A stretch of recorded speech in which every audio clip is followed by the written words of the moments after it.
Por citar un ejemplo, tendríamos que en el Código Civil del artículo 352 de la Constitución de España, pues se entiende por tesoro, para los efectos de la ley, al depósito oculto ignorado de dinero, alhajas u otros objetos preciosos cuya legítima pertenencia no conste.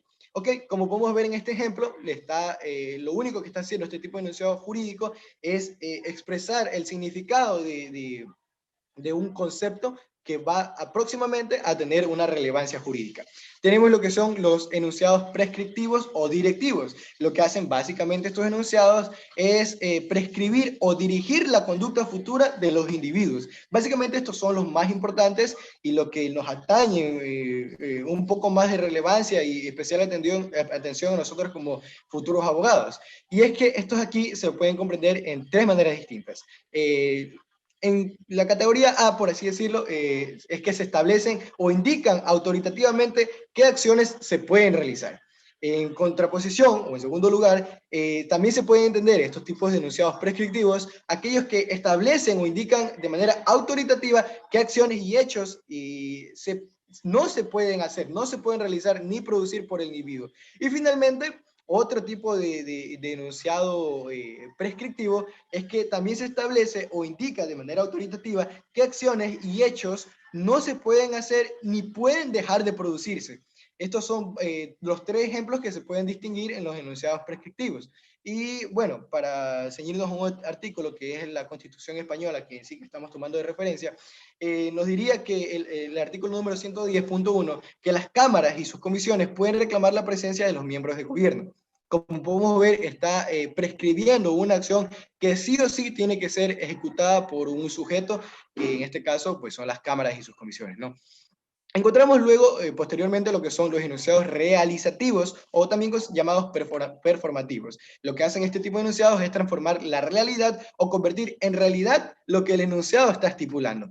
Por ejemplo, en relación a la Constitución Española que estoy analizando, nos dice, la presente ley entrará en vigor a los 3 meses de su publicación del Boletín Oficial del Estado. Esta fue la ley número 59, publicada en el año 2003. Y como podemos ver, lo que se puede dictar en el ejemplo es un enunciado jurídico que básicamente nos dice qué es lo que se tiene que hacer y en qué tiempos se tiene que realizar de forma autoritativa.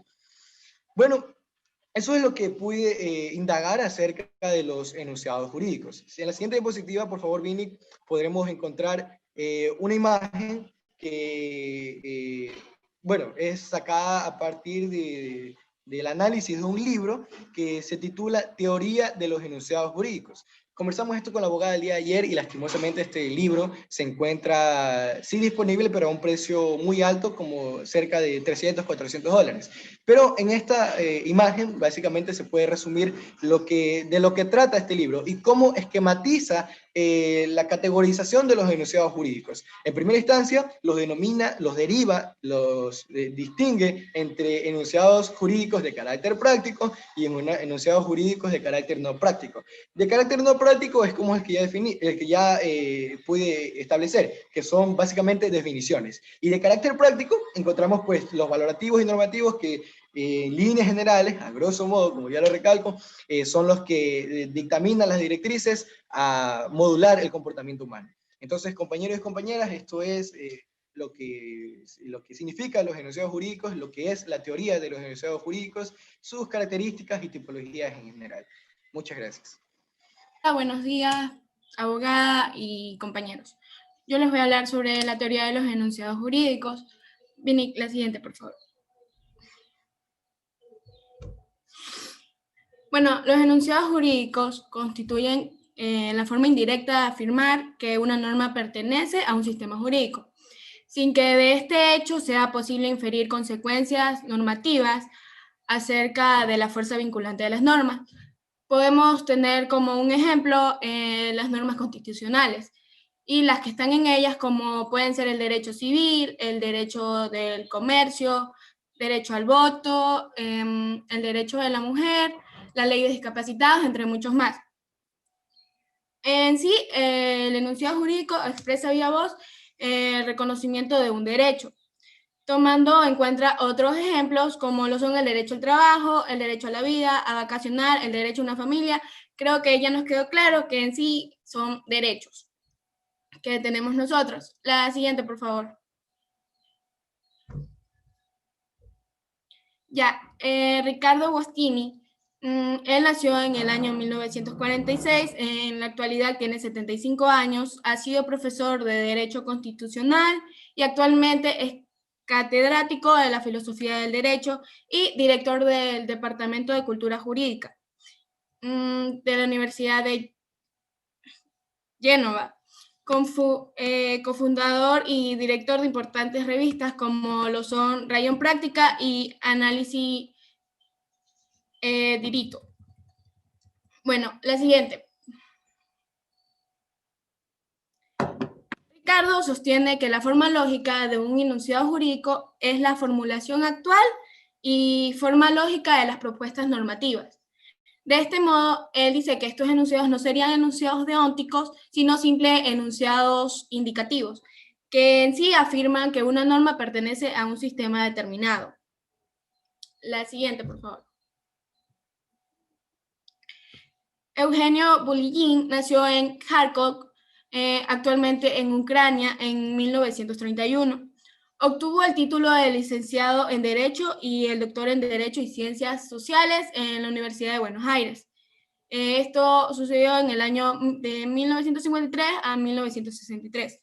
Él realizó estudios de posgrados en las universidades de Colonia, Bonn y Oxford, con los profesores de esa universidad de Derecho. La siguiente. Es necesario recalcar lo que expresa Eugenio, que la forma lógica de los enunciados jurídicos permanece oculta por su estructura gramatical. Superficial, Bulygin ha elaborado con cierto detalle este punto de vista. Y en un trabajo reciente, que es el de normas jurídicas, proposiciones normativas y enunciados jurídicos, ha sostenido que los enunciados jurídicos son en definitiva solo proposiciones normativas. La siguiente. Como pueden ver, aquí tenemos ejemplos de enunciados que Bulygin dio en su reseña. Como primer enunciado tenemos, usted no debe estacionarse aquí o no debe aparcar aquí. Y como segundo enunciado tenemos que hay una norma que prohíbe aparcarse aquí. En sí tienen el mismo significado, siendo el enunciado número 2 una forma expandida del número 1. Un enunciado como el número 2 expresa una proposición normativa en su forma expandida, ya que este tiene la ventaja de que no es más ambiguo. No es posible que pueda ser usado para establecer una prohibición, ya que es característicamente restrictivo. Mientras que el enunciado número 1, que es usted no debe aparcarse aquí, característicamente es ambiguo, ya que puede ser usado para formular una norma o expresar una proposición normativa. La principal razón que tiene Bulygin de utilizar esto para fundamentar su conclusión es la siguiente. Dice que no existe diferencia entre informar que hay una norma que prohíbe estacionarse si la prohibición de estacionarse afirma que hay una norma que prohíbe.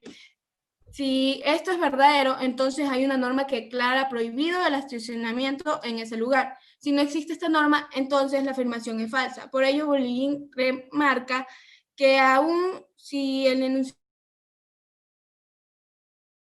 normativo que dice estacionarse está prohibido, parece referirse a la acción de estacionar. Y la proposición normativa parece referirse a la existencia de normas. Ambos tienen exactamente las mismas condiciones de verdad y más aún si ellos tienen el mismo significado. La siguiente, por favor. A diferencia del paradigma de conocimiento jurídico asociado a la concepción tradicional, que la concepción tradicional se define a partir de tres tesis. En primer lugar, tenemos la norma jurídica que existe si solo hay una norma válida. En segundo lugar, tenemos el valor veritativo de un enunciado jurídico que depende de las normas jurídicamente vinculantes. Y finalmente, una norma válida, que es válida si solo pertenece a un sistema jurídico. En este enfoque, el conocimiento jurídico se traduce principalmente en información acerca de las normas que forman parte de un sistema jurídico. Sin embargo, Bullion parece aprovecharse de que en su ejemplo número 1 y en su ejemplo número 2 tengan las mismas condiciones de verdad, para concluir que ambos enunciados tienen el mismo significado. Al respecto, es importante recordar que existen otros análisis, como la concepción predictivista de la obligación jurídica, que en esto reducen el significado de los enunciados deónticos a predicciones del comportamiento de los funcionarios de un cierto sistema normativo. En este sentido, el enunciado número 1 que dice usted no debe estacionarse aquí o usted no debe aparcarse aquí, podría reformularse del siguiente modo. Es probable que se aplique un castigo a los individuos que aparcan aquí o que se estacionan aquí. Al igual que el número 2, que dice que hay una norma que prohíbe estacionarse aquí, el número 2 no puede ser usado para prescribir comportamientos. Y al menos en este aspecto, ambas propuestas presentan similares ventajas. Por esta razón, no puede presuponerse sin mayor discusión que los enunciados jurídicos y las proposiciones normativas tienen el mismo significado. Finalmente, para este enfoque hay un dato crucial acerca de las proposiciones normativas, que en sí es su dependencia de una reconstrucción sistemática del derecho. En este sentido, una proposición normativa afirma que hay una norma en un cierto sistema normativo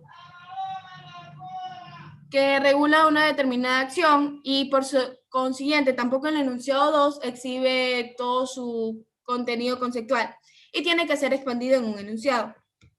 Este nuevo enfoque cambia drásticamente la discusión acerca de las condiciones de verdad de los enunciados jurídicos, ya que la pertenencia de una norma a un sistema se convierte en el único hecho determinante de su valor de verdad.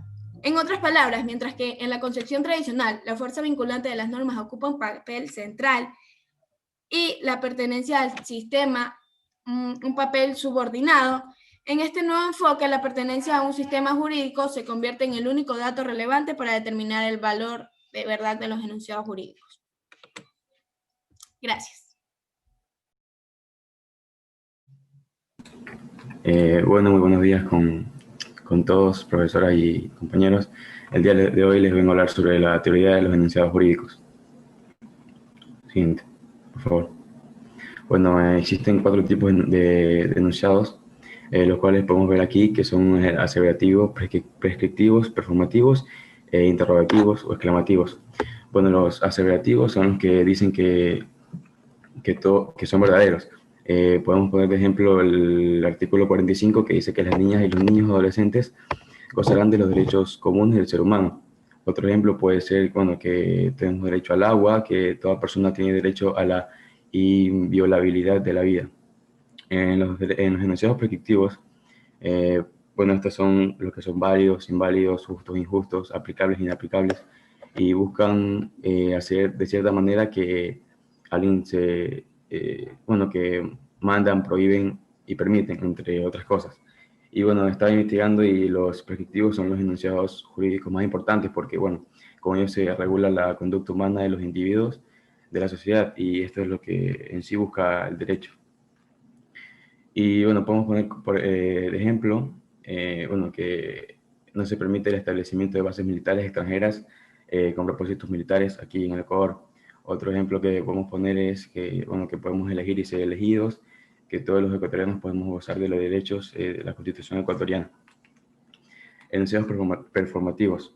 Estos son acertados o inacertados. Lo que hace este enunciado son transformar la realidad, convertir en realidad lo que el enunciado dice. Como ejemplo, yo pondría aquí cuando se quitaron los subsidios en el 2019. Este no fue acertado del todo, ya que hubo un cambio en la realidad porque se subió la gasolina o hubo un paro, la gente salió a vandalizar, a asaltar, etcétera, etcétera. Y lo cambiaron, así que no fue acertado del todo. Y por último, los interrogativos y exclamativos, que son para la tipificación de leyes, las cuales debemos cumplirlas. Y este es un poco parecido al aseverativo, Y como ejemplo podemos poner que, bueno, que el derecho a los niños es irrenunciable, que tenemos derecho a la vida, que violar es un delito, que robar es un delito, etc. Siguiente, por favor. Bueno, podemos decir que los enunciados jurídicos son normas jurídicas en su expresión textual. Y estos enunciados son una clase de enunciados normativos. Y aquí tenemos dos grandes autores que son Bulligin y von Wright. Que bueno, Bulligin era un jurista de Ucrania y von Wright era un filósofo finlandés. Bueno, Bulligin decía que, bueno, desde su punto de vista, los enunciados jurídicos son proposiciones normativas. Y estos pueden ser, por ejemplo, prohibido fumar, prohibido estacionarse, etc. Siguiente. Bueno, Yvonne Wright decía que lo más importante es que todos los enunciados jurídicos son normas, porque todas ellas son emisiones lingüísticas dictadas por una autoridad. Es decir, que Yvonne Wright caracterizaba que los enunciados jurídicos son dadas y dictadas por alguien. Y que también Yvonne Wright decía que los enunciados normativos afirman una determinación. Como ejemplo, podemos decir, está prohibido conducir a más de 110 kilómetros por hora. Y por último, que los enunciados jurídicos son una subclase de los enunciados normativos. Siguiente. Bueno, características de los enunciados jurídicos. Son 4 características. La primera es que el enunciado jurídico tiene que estar escrito, bueno, esté en forma de ley, publicado en alguno de los diarios oficiales del país, como institución, bueno, que forma parte del Estado. El segundo es que forma parte de una ley. Forma parte de un texto amplio, y eso también lleva título, llevan sus partes también como encabezado, fecha, firma de autoridad, etc. Y bueno, lo tercero es que es una copia del auténtico enunciado jurídico. Bueno, porque siempre van a haber más copias para que este se vaya promulgando y así lleguen a las personas. Y bueno, siempre va a haber un documento original que va a estar firmado por la autoridad. Y por último, que no ha sido cambiado, no ha sido derogado, anulado ni modificado por los medios previos al propio derecho. Y bueno, si todos estos requisitos se cumplen, estamos en presencia de un enunciado jurídico en su versión de copia literal. Y por último, ya para hacer un resumen, el derecho de un Estado lo integran todos aquellos textos que han sido promulgados y publicados en diarios utilizados, como pueden ser leyes, decretos, órdenes, y los enunciados jurídicos contenidos en ellos, que también pueden ser llamadas normas jurídicas, y que no han perdido validez por derogación, anulación o modificación por el propio país. Y bueno, eso es todo.